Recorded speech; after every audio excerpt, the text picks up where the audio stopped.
What's up, everyone? Dag here.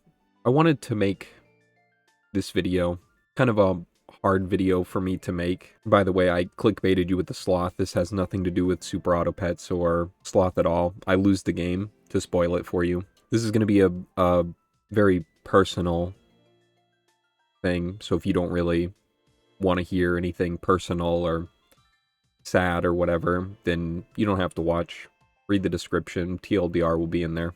So I have depression. I've had it for as long as I can remember.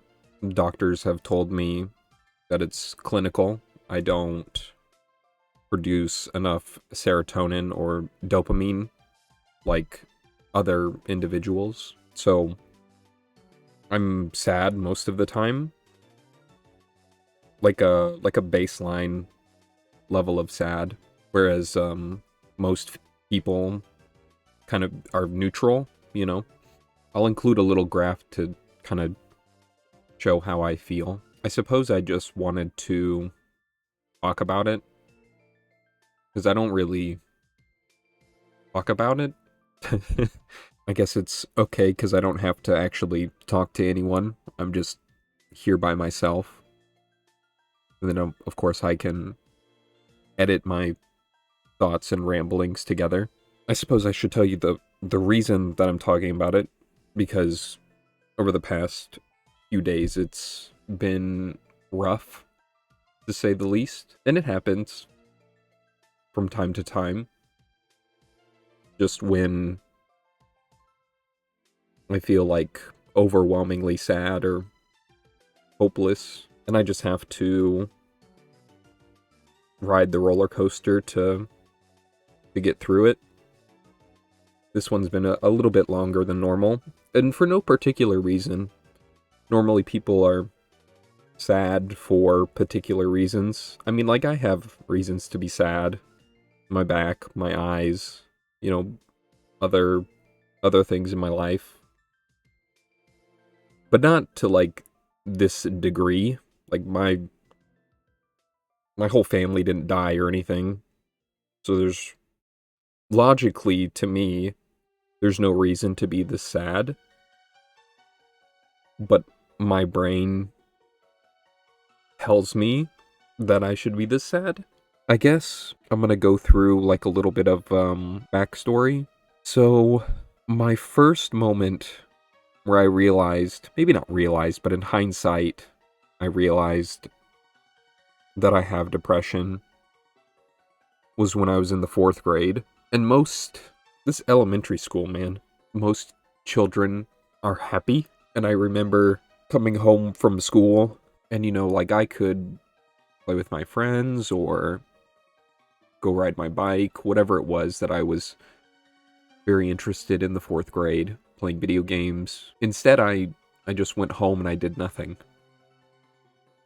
You know, you get home around 4 o'clock, 3 or 4 o'clock, whatever the fuck it was when you get off of school. I just went home and did nothing. Stared at the ceiling, went to sleep, didn't eat, woke up the next day to go to school. And to me, that was fairly normal, because I didn't really like doing anything. I mean, I had stuff that I liked to do, but it was never really a strong feeling or a strong desire or anything. And so I lived with that for years and years. Of course, I didn't tell anyone. And to cope, I was always funny or goofy or whatever it was, because that's just how I am. Eventually, I had to go to therapy for a number of reasons that I'm not getting into. And of course, that's where I was diagnosed and everything. However, I really didn't like therapy. I didn't like my therapist. I didn't like doctors in general. I had had very bad experiences with doctors in the past. And so I moved on to psychiatry, because at least that way I didn't really have to talk to doctors that much. They would just prescribe me medicine, and hopefully that would fix my issues. Unfortunately, something even worse happened. So I was prescribed antidepressants and whatnot. And for a while, it helped. I would switch from medicine to medicine because, I'd feel a different type of way or like a zombie sort of. And so, we would move to different things to figure out what was best. And then we landed on a medicine that ultimately put me in the hospital. I was taking it, everything was fairly normal. And then one day I felt extremely sick. And my parents looked at me and they said I was very yellow. My skin was yellow, my eyes were yellow, and I felt very, very sick, so they took me to the hospital. They said it looked like I had jaundice, or whatever. I don't know what the fuck that is, but said it looked like I had jaundice. Apparently, the enzymes in my liver were doing exactly what they weren't supposed to do, and it was causing my liver to fail. Mind you, I'm like 16 or 17 at this point, so quite some time ago. And they, of course, ultimately deduced that it was the medicine that I was taking. Of course, that was one of the side effects. However, it only affects, 1 in a million, very low percentage, so I was lucky enough to get it, and that caused another problem where I sort of developed a fear of medicine. So I, of course, stopped taking it. I needed to stop taking it, or I was probably not going to end up very well. And, for a while, I didn't do that, but of course, I went back to being very sad. And instead, I started smoking the devil's lettuce because that didn't kill me, and it made me feel a little bit better.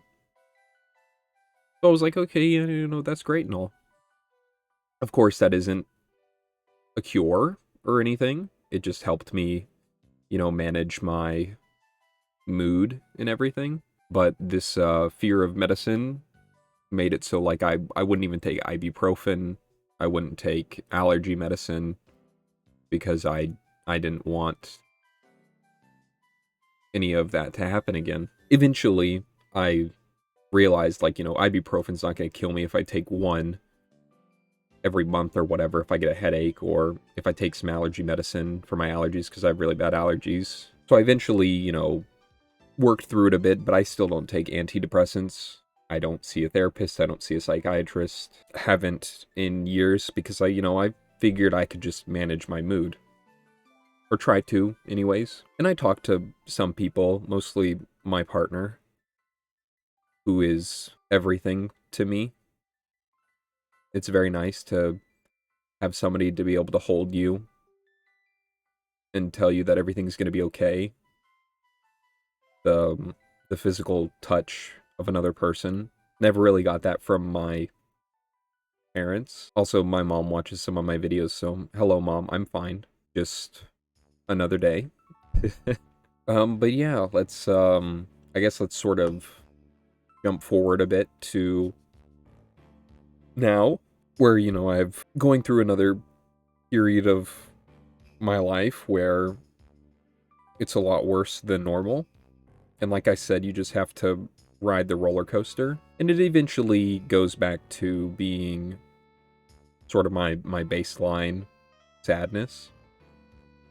And I can live with that.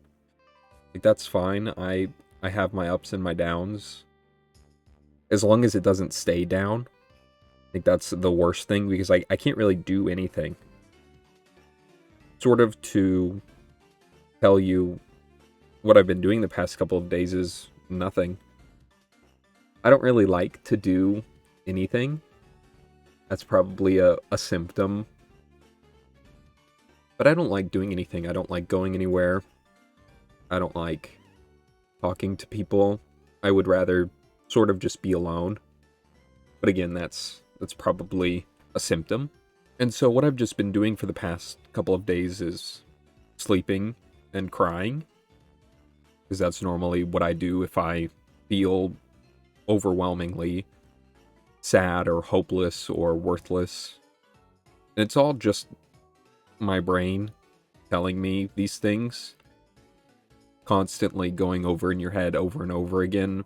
And it's hard to break out of that funk. So if you're, anyone suffering from depression, definitely try to talk to someone. Get up, move around, do anything that your brain doesn't tell you to do. Because your brain just says, keep staying there, don't move. And of course, like, suicidal thoughts and whatnot, I don't like to entertain the ideas, because it really only just makes it worse. I feel like I have so much more to say, but I've already said so much. I suppose the purpose of this is just for me to tell you that I feel this way. I guess another purpose is for me to get it off my chest, out of my brain, because for the past few days, that's it. It's just repeat over and over and over again in my head. Sometimes you wish you just stop thinking so much, and I do enjoy that. Turn my brain off, watch something. I do that a lot. I watch a lot of media, and that helps to distract myself from the sadness, being with people that I love, even though there's not very many of them. I don't know if any of this is, like, coherent at all. I suppose I don't even need to upload this. I could just talk and say that I uploaded it, think that I uploaded it, so people might know. But at the same time, like, feedback is nice. People saying, like, hey, dude, it's all good. I know it's good. I know it's okay to feel this way. And I've been talking to Isaac a lot, my partner, and he is very good with these types of things. He's very emotionally mature. He's very understanding, very helpful, and that's really nice to have. That's probably the most important thing, is to have somebody that you can talk to.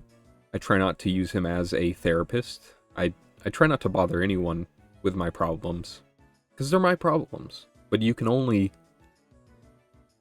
deal with your problems by yourself for so long, and he's always happy to help. But I suppose, for the end of this, I just want to say that I be going through it sometimes, I like to distract myself with things, aka media or work. However, sometimes it clearly becomes too overwhelming where I can't do things that I normally would do. If I'm, like, some type of way or whatnot, that's probably why. I'm just not feeling up to par. But I suppose my final thoughts are, if you're feeling, I suppose, this way, know that you are not alone. Other people feel this way as well. And I always used to believe that talking with someone would never help, but I was definitely wrong. Talking about it does help. Just to get it off your chest, get it out of your mind. And that's what I wanted to do today. So thanks for listening. And you know what? Have a wonderful day.